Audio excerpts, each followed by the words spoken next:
Hi guys, and hello everybody out there. I'm Ankita, and I am here to be able to talk about what we've been doing using design in the social sector, based on today's topic that Rise World Summit has picked, which is systems thinking. It was a really great space for us to explore some of the tools that we use from the design lens and look at how we could use that to accelerate the impact that nonprofits and other organizations are creating. Now, without wasting a lot of time, I'm just going to check. Um, Great. Without wasting a lot of time, we're going to dive deeper into this. A little bit about me. I'm Ankita. I'm a social designer, and very early on in my career, I studied business systems and service design, where we actually learned to understand the end to end processes of any service or product that is available out there. Moved on, was very intrigued with the approaches that we took. It was basically an MBA with design. Ended up encountering a project where we looked at healthcare through this lens. Was very intrigued and actually loved the combination of using systems thinking to be able to create an impact. There onwards, further did a little bit of masters in research for healthcare and design, which really dived deeper into behavior design. It spoke about, again, innovation that happens in the healthcare sector. Then just applied that principle to see where social innovation could sort of accelerate everything that great change makers are doing out there, which is where we are today, where we work with nonprofits, we work with social enterprises, we work with corporates, any organization that is driving meaningful change, and we look at how design principles can actually help what they're doing. So far, the kind of things that we've done, and everything with even program blueprint that I'm going to be talking to you about, is going to be based on the work that we've done across three labs: Insight Lab, Innovation Lab, and Story Lab, where it is again how we can get the right insights that talk about human needs, challenges, aspirations, and using that approach, again, how we can do human centric research studies, how we can actually look at indicators that help us to impact assessment processes and structures, tools and frameworks that can really enhance the kind of impact that we're really creating, the qualitative and the intangible impact that we're really creating. Innovation Lab, where we've worked across different projects for creating toolkits, doing program design, and again, systems design. Last is Story Labs, which is where we actually talk about communicating the impact that we or other change makers are creating. So that is the kind of experience that we're bringing into the table to talk about one of the tools that we believe can help organizations across sectors. Now, before we actually dive deeper into the tool itself, let's look at what really is design and social innovation. I've been using this term since started talking. So, what really is design and social innovation, and what do we mean when we say design? Because more often than not, it is associated with the aesthetic ability that design brings in, and what has happened over the past decade is we've changed and we've started using this as an approach. Something that a lot of us would have heard is design thinking. Design and social innovation essentially is nothing but creating solutions which essentially is something that is a need of the hour and also that people want to adopt. Because if you create something that people do not want to adopt, no matter how brilliant the solution, it will not really be used. Viable, it needs to be feasible for organizations to deliver this. Only then will this be a realistic scenario that ever reaches the stakeholders that we're working with. And even from a technological aspect, it needs to be feasible. Now, when we look at technology in the social sector, again, there is a complexity, which is it is not just the accessibility of technology. We have to dive one layer deeper, where we're also looking at usage. For example, right now, most of the audience or most of the stakeholders that we work with are from underserved communities where they do have access to mobiles. Almost every house at this point of time in India does have access to a phone or even a smartphone. Now, the complexity comes in where even if they do have a smartphone, do they really know how to download the app or do something that we want them to do? Do they have the capacity? So, feasibility needs to be not just from an access angle, but also from another angle, which is the usability of this with the target audience that we're working with. Now, let's look at some of the case studies from the sector and outside the sector to understand what does this look like in play. First case study taking up is about Uber, where we've all used Uber, so we know how it works. Is we book a cab, it comes to our doorstep, and we sort of take the cab and leave. Now, similar thing happens in airports as well, where you initially book a cab, there's a pickup point, you communicate on the numbers, ki, what pillar should I come on? You wait for your cab while thousands of other people are waiting there for their cabs. There's a traffic jam of cabs that is there. And finally, when the cab can get to you, you get in it and you get home. Now, the problem that they identified was exactly the chaos that brought in using the journey that they had right now, which was I'm booking a cab, so are 1,000 other people, which means that 1,000 cabs trying to get to individual customers. Now, what they did again is a change in the system to be able to make this a lot more efficient experience. They entirely changed their pickup experience. So now, when you book a cab, you no longer get driver details, but you get a pin, which you can tell the driver once you're outside at the zone, based on the cab that is available, and sit down in it. Then the kind of experience they created. So based on the category of cabs, there are different sections. Anybody, what you're essentially booking for, you find the category you've booked for, go in, stand in the line if there's a queue where other people have also booked for a category. You have a pin, and the next available cab is able to take you again to your destination. Now, again, what they have done is reducing the entire chaos that everything was creating. There were not multiple cabs just trying to get to different pillars at the same time, and this became a lot organized way of getting cabs. Cabs didn't have to wait for long while you got your luggage, and it solved so many other problems, and it was very easy for even customers to use. This right now, I'm not sure how many of you have experienced, but is something that is happening at Bangalore airport. And yeah, that is where even personally I've experienced it, and is a brilliant example of service and system design. Now, for the second case study, I'm going to look at something which is from the sector. One of the problem statements another organization was working on was how do we reduce open defecation in rural India? This is quite a peculiar case study that I'm going to be talking to you about. So here again, most of India is the rural parts that are there. And again, in terms of infrastructure, we're looking at a lot of houses either accessing common public toilets, which may not always be in a great condition, or a lot of them don't even have access to common public toilets, let alone individual toilets in their households. So another organization was working on this, where they started with just installing these washroom booths.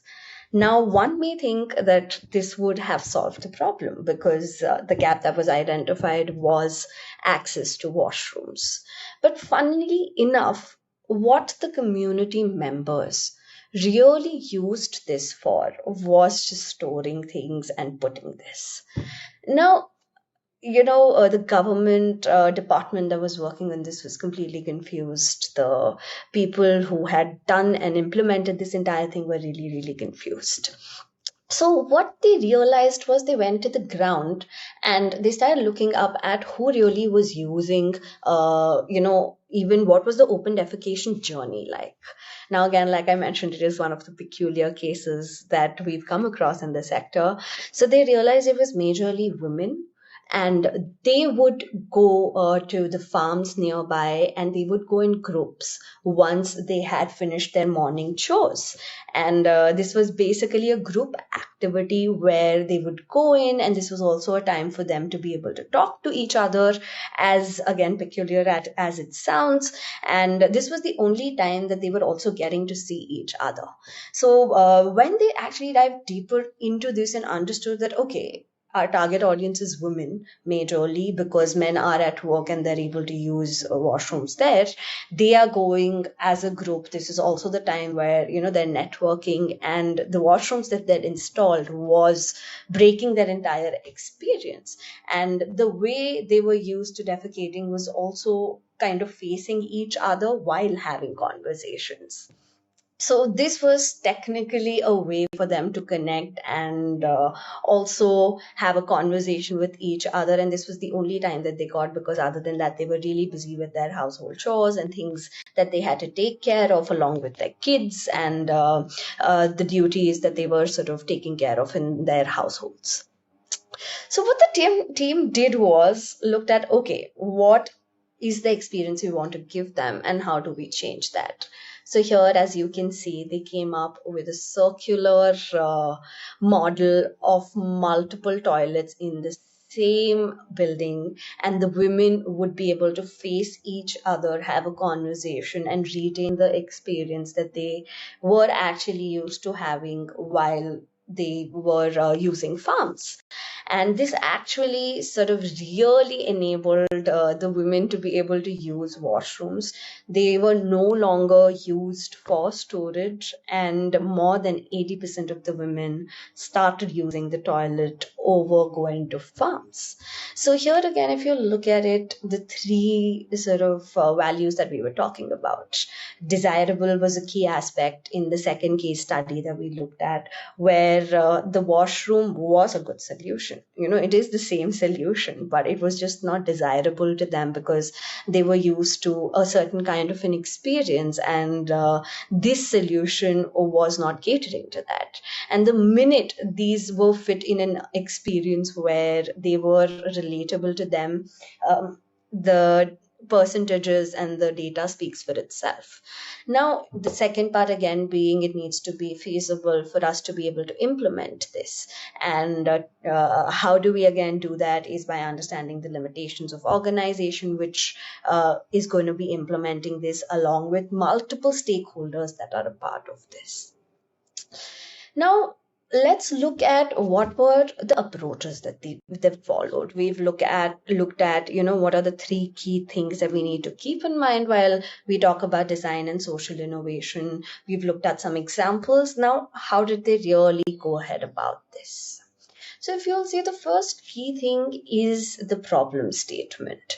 So the human need you're solving for comes in the center, where through multiple tools and frameworks, you can understand, connect with the stakeholders or the last mile change makers that we're working with, and really understand their ecosystem, understand what it exactly is that they need, what are the barriers to that, and what is actually enabling them to be able to solve that problem. The minute you have the right problem statement, half the job is done, where this, if we solve this, we know that this is going to be adopted. Second layer to it is a solution. Okay, what is the solution that I'm really offering? So let's even take, for example, the second case study that we were talking about. So the problem that they identified was that there was open defecation in a particular area, and the solution that they came up with was we're going to install toilets. Now, experience is the third layer, which is very, again, interesting because this was the defining factor in the third case study as well. So, experiences, how are we offering it? What are the other things that our stakeholders are going through? So, again, if we talk about the second case study that we looked at, the experience that was being offered essentially was in the first scenario isolated against what they were used to, which was doing this in a group, having conversations while they were out there in the farms. And if we look at the second one, the minute the experience that was offered aligned to what they were used to, it automatically became a lot easier for them to adopt it. So experience again becomes how we're really offering it. Then you look at the end-to-end journey, that okay, now I have to install this, I've installed this, but how are the women sort of coming in? So which would keep in mind the details. If you'd notice, there was a hand pump in the center. Again, when they're coming in, are they coming in with their lotas usually, or is there something that needs to be provided for that? So the end-to-end journey actually becomes from the first point of interaction to the last point and support beyond that. Once you've looked at that, now what again is important is how do we deliver this, or what do we need to do to make sure that this experience is offered to our key stakeholders. And once we have this in place, which is we have a journey that is for our key stakeholders, that is solving a core need for them and is easy to adopt because of the experience that it's providing, we have an effective solution. And similarly, the minute we're able to look at how do we enable this for our stakeholders, we are able to actually have an holistic approach of implementing any solution end to end. Now, what were the design values, or what were some of the non-negotiables that you have to keep in mind while you're doing this, or what will make it an effective solution? What will help you get to an effective solution really are some major values that we personally also follow in the studio. First, being empathy forward. Now, here there is a term that we use, human centric solution, where we've actually even moved beyond that, where it is even about the resources, the environmental impact that it may have. So, the idea being good intentions, and how do you be empathy forward for every stakeholder, every living and non-living thing that you're interacting in the ecosystem. So it's more ecosystem driven rather than an individual or a stakeholder driven approach. So what is key is to be able to understand their role and their perspective while we do the research or while we implement solutions. Second is co-creation. Co-creation is important for sustainability because if you're not involving them in the process, there is going to be a lot more trial and error, and also the time, energy, and resources that we're going to use to be able to test different things is going to be higher. So it's just easier for us to be able to involve the stakeholders in the process, whether it is ideation that you're doing, just bouncing some ideas off them, hearing their opinions in multiple ways. And this is again not just related to the last mile change maker, but it will also involve other key stakeholders who are a part of the process, which means it could be the field team, it could be the implementation team, it could be departments that we're partnering with, it could be other nonprofits that we're partnering with. So based on the nature of the programs and the solutions that we're working in, the idea is to look at how we can involve the major stakeholders who are interacting in the process for us to be able to deliver great solutions. Again, keeping everything impact forward, where it all comes down to why we're doing this, defining a goal, and at any point of time we hit a roadblock, going back to what is the best thing to do that will help us get closer to the impact. Next is experiential and interactive. Now more than ever, we are in the need for experiential and interactive thing because consistently we're competing for people's bandwidth. Even the stakeholders that we're working with, they have multiple things: A, that they already have to take care of; B, they are already, there is enough around us as well to constantly distract us. So how can we create solutions that are solving a need but also experiential and interactive for our stakeholders to make it sustainable, and for the stakeholders to want to actually try this and keep at it? Last is rapid innovation, where again, tying this back to co creation, if you bring them in, it is very easy for you to immediately understand what is working, what is not working. We've done a lot of testing, even using WhatsApp, where, if we are, let's say, creating a toolkit, we'll just send certain videos of certain things that we tried if we are not in the physical space, and understand whether something like this would work with them when they're, doing their daily tasks, and would this actually solve the problem that we are trying to solve. And this again has really helped us understand the user's perspective time and time again, and make sure very quickly we are able to prototype multiple things, test multiple things, and understand what is working with a small group of audience. Once this sort of works out, this gives you the space for a lot more experimentation. This gives you the space for trying multiple methods to actually understand what is working, what is needed in the community as well. Now, how to design this effective journey and delivery that we're talking about. We've spoken about everything else that is very, very contextual in terms of, what are the values, what is the overall approach, how do we go ahead about it. But now, how do we design a journey that we know is effective, and how do we design an effective delivery? So one of the tools is Program Blueprint. What this essentially does is helps you map out the entire process, program, or initiative that you're doing, with all actions of every stakeholder.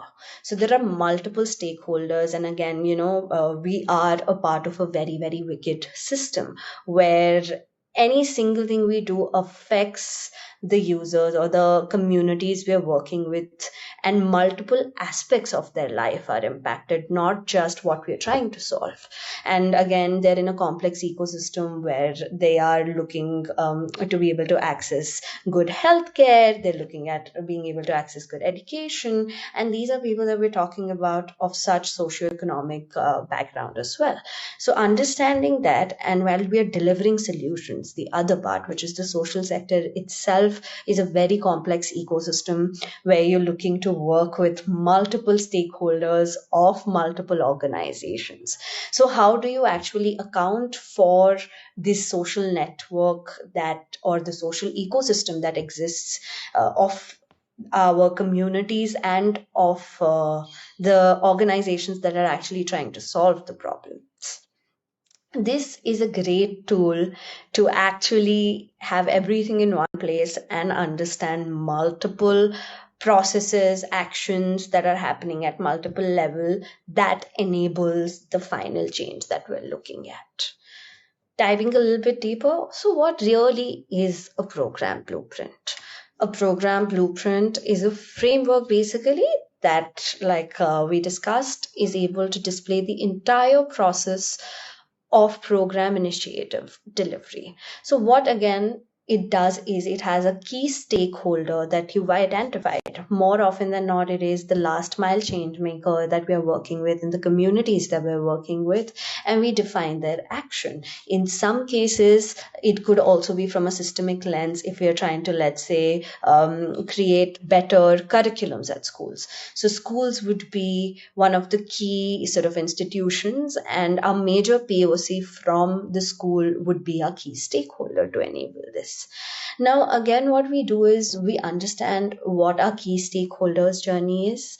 We are able to understand what are the key activities that they need to do to enable the goal that we've defined, and also understand how the supporting actors or other stakeholders can support by doing multiple things or activities that they need to do. So A, it has step-by-step of a specific stakeholder journey. So you take this as the key stakeholder where you have the entire journey. Second part is the online and offline touch points for each step. This essentially is where the users are interacting with what. Now, this could be resources. For example, if we were to look at school headmaster, again, if we go to enable interactive curriculums. So in that case, you will have timetables, you will have the rooms that they're a part of, classroom, where is it really happening? So what is what are the resources they need, and B, where exactly is this happening? Is this happening online? Is this happening offline? If you're, let's say, looking at a registration process. So again, is this happening via phone online? Do they physically have to go to a center? Is there a form that they're given? Again, what is the process like for that? So you're able to identify these touch points at each step. Third key thing is to understand the backstage processes that are enabling this. So continuing the example that we were talking about, if you're looking at a registration process. So for the registration process, somebody would have to create that registration form, and there's an entire system that is in place. So what is that system? So when a customer walks in, where are the registration forms kept? Are there going to be pens there once they pick it up? Is there any assistance that we're offering for them to fill it? Once they fill it, where do they have to go? Is there a separate payment counter? So this is everything that's happening in the backstage to enable a seamless experience, or to enable our users to be able to go through the goal and actually offer them a seamless experience. Now, when do we really use something like this? So it can be used when you're looking to improve a program. It can be used when you're looking to be able to design a new program. It can be used to understand a program, understand who should be a part of this program and what does the ecosystem really look like. It can also be used to identify multiple things that we can do in the journey. For example, if right now the programs that we're offering as an organization require very high touch engagement with our community, and we want to make it low touch because we've spent enough time and we are looking for it to be a lot more sustainable and the heavy lifting is done. Or vice versa. We started with a low touch engagement and we've realized there's a need for higher engagement, higher touch point, and higher interaction with our communities to drive the impact that we sort of aimed at. So these are some of the incidences that you can use this for. You can use this to identify or effectively just look at where are the gaps in the entire system, and multiple other things as well. Now, how do you really design a program blueprint? First step is to be able to define the program goal, where, for example, carrying back the conversation that we were having, if we're looking to be able to create an interactive curriculum for students in government schools, and we want to enable the school leaders to do this. So how do we really go ahead about that? So first thing being, really define your goal well to know what you're trying to achieve. For the incidents we've discussed, we want to be able to enable school leaders to conduct periodic workshops with students to create interactive classrooms for every subject conducted by subject teachers. Here, if you look at it, you have your key stakeholder, you have what are we trying to do, you have who all are going to be benefiting from this and who are going to be majorly part of this in the front stage. Next step basically is being able to define multiple stages of the program journey. Now, first example is again for preparation, workshop, post-workshop. Going back to the goal that we have, if we want to enable school leaders to be able to deliver a workshop, there are going to be these stages. The school leader has to prep for the workshop, and there are going to be some actions or some feedback that we want to take post-workshop to make sure that we're able to create an end-to-end journey as well as something that is a lot more sustainable. Next then becomes, what does the action of the key stakeholder in these stages look like? So usually when you define the stages, under that exactly what the key stakeholder needs to be doing. What does the school leader need to do for preparation? What does the school leader need to do for workshop? What does the school leader need to do for post workshop? So if you look at that, here the example we've taken, we start by creating a workshop structure and schedule. Next, we look at being teachers need to be oriented about the workshop. Third, there has to be logistics that need to be sorted. Where is it going to be hosted? Are there material that we're going to be offering? What exactly are they going to be doing? What is the itinerary that is going to be followed? And who else is going to be a part of this other than the teachers? Is there any support staff that we need for this? Now, when the workshop is happening, you would be observing and supervising as a school leader. Post workshop, you would want to review the participation in the documentation, which is, how did the workshop really go? Were students really engaging? Were students really interested in doing this? What were the outputs like? When you look at the classroom, is this actually a progress for our students? Is this helping them with their educational journey? And how have we been able to even understand that this has happened, which is the documentation part of it. Next is share updates with school and parents, where you're able to look at, okay, this is what we did, this is what happened, and finally, next step being, if we are conducting a workshop again, what are things that we could do better for the next subject teacher? What are our learnings? How do we take those insights and put it into strategy? Now, fourth step essentially is being able to map online and offline touchpoints for each stakeholder action mapped. So which brings us to, what is the evidence that this has happened? What are the tools that they need to be able to do this? So in the example that we've taken, what resources and processes do we need to enable the key stakeholder to go through their journey? This is basically different touch points and evidences. So while the school leader creates workshop structure and schedule, they're going to be able to have a timetable and a structured document. When they're orienting teachers, they're going to need a staff room and they're going to need the structure of the document to be able to go through it. Workshop logistics, they're going to be able to do it at assembly. That's why they're going to inform students for what they need. If there is any other communication that is happening to students, this is where that will come in. Next is observe and supervise. Again, what are we observing is workshop. So are we doing it in a room? Are we doing it in an amphitheater? So all of the logistics and physical evidences of that nature would come under this. Next, we are looking at being able to review participation and documentation, where again we are able to look at how did we document this. Do we have pictures? Is there a creative way to document this where we're capturing all the chapters, and do we want a 1-minute video of everything that went down, and being able to help us prepare for the next workshop.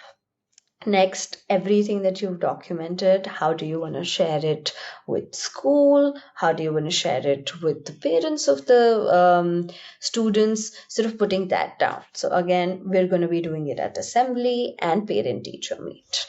Evolving the strategy with teachers for the next session. So again, what are some touch point and evidences that we need to do this?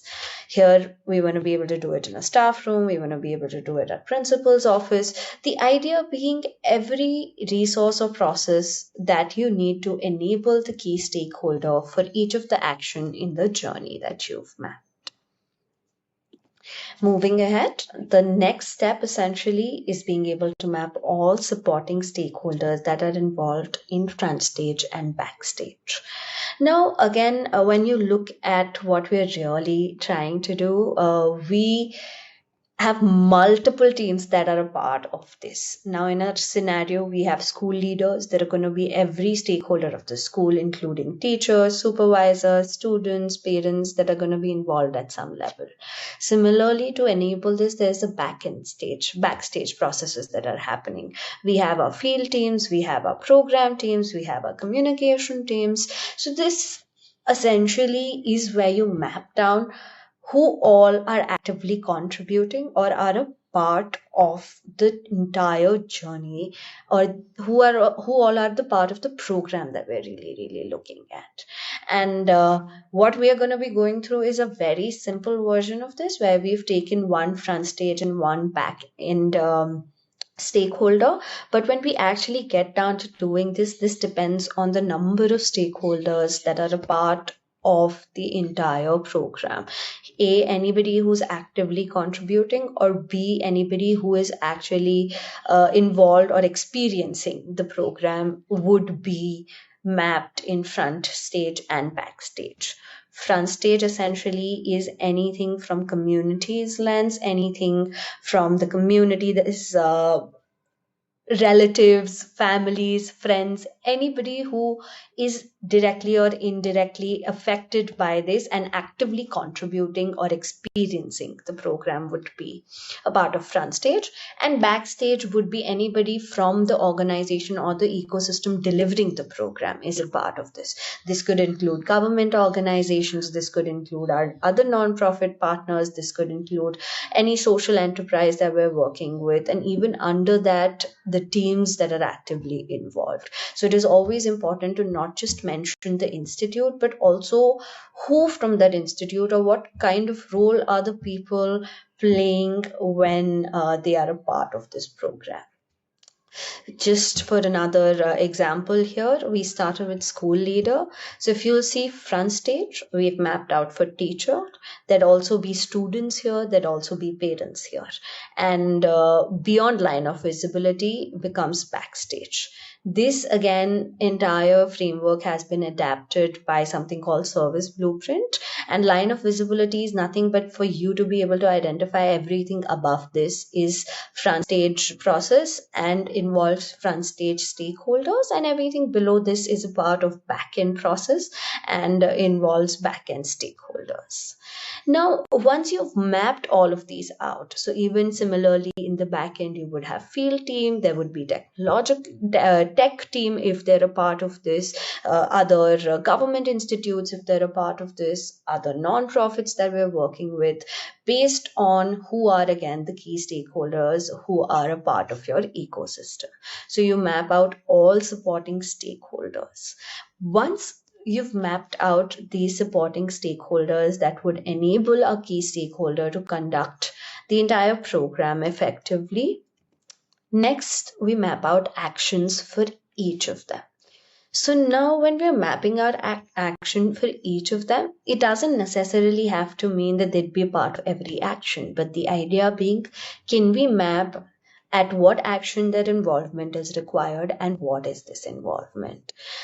Again, keeping in mind front stage and backstage, here what we've done is taken an example of teacher, where they come into the picture only at orientation and they're able to introduce the structure. They are on the receiving end of understanding, okay, what is the format of us being able to conduct this workshop and what does the schedule really look like. Once that is done, again, workshop logistics. So they're the ones who'll actually look at what is the topic, what are the activities, and they'd be the ones responsible for orienting the students. Now, similarly, while observation or while the workshop is happening, they are the ones who'd be creating groups of students that be assigning activities. They're the one who would be actually hosting the workshop.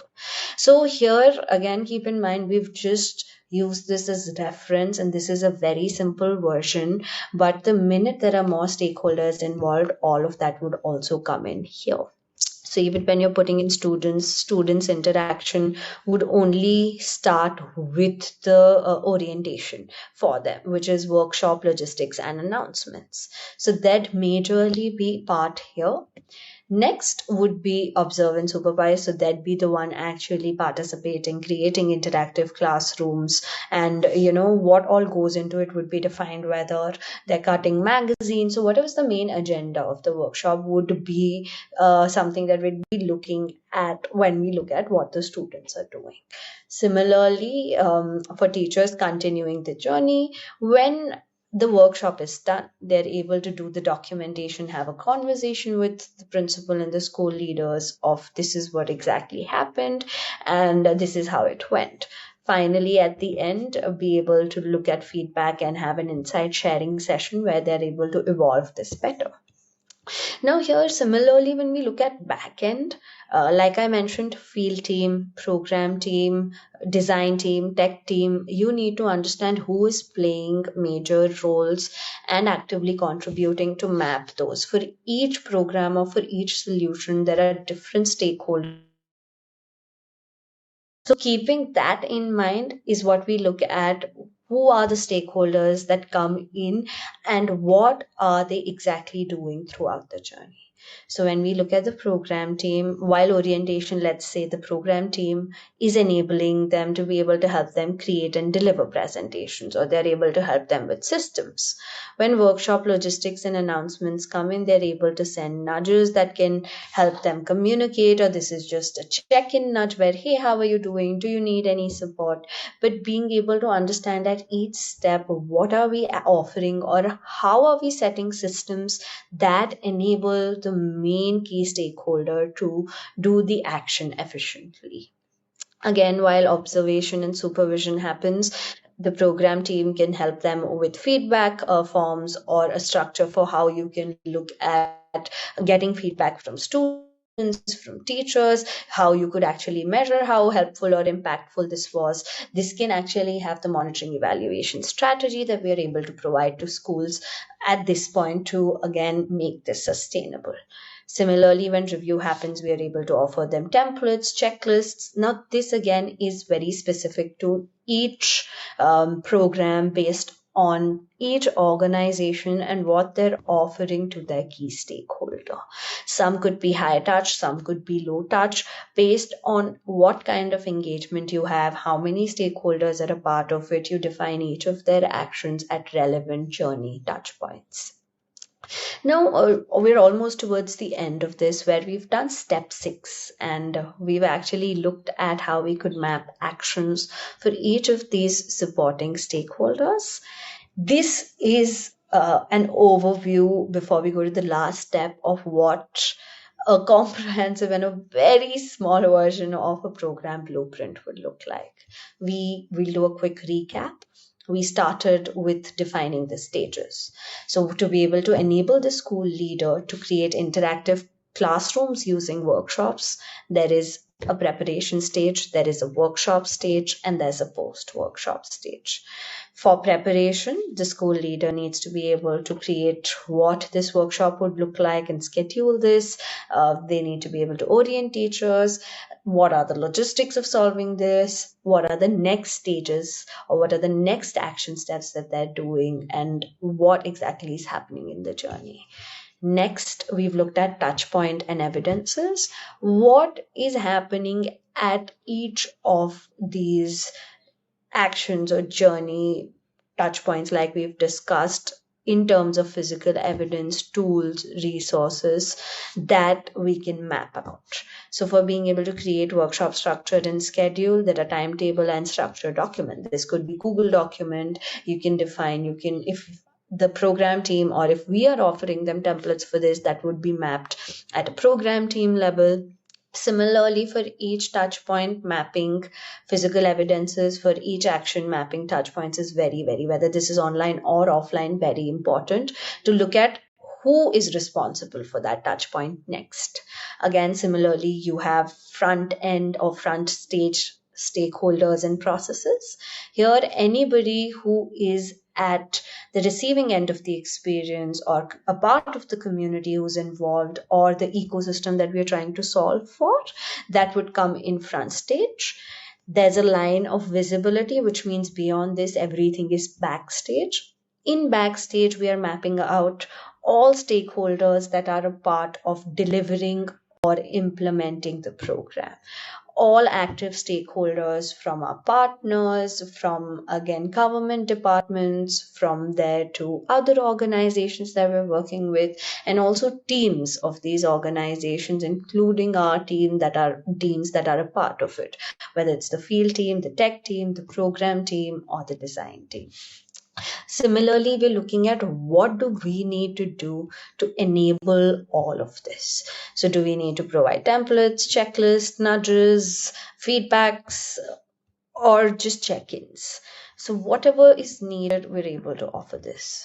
The last stage is keeping into account all of this and being able to actually map timeline for each stage, where how much time now, based on the action that each of the stakeholder has to do, is this going to take for us to be able to finish this.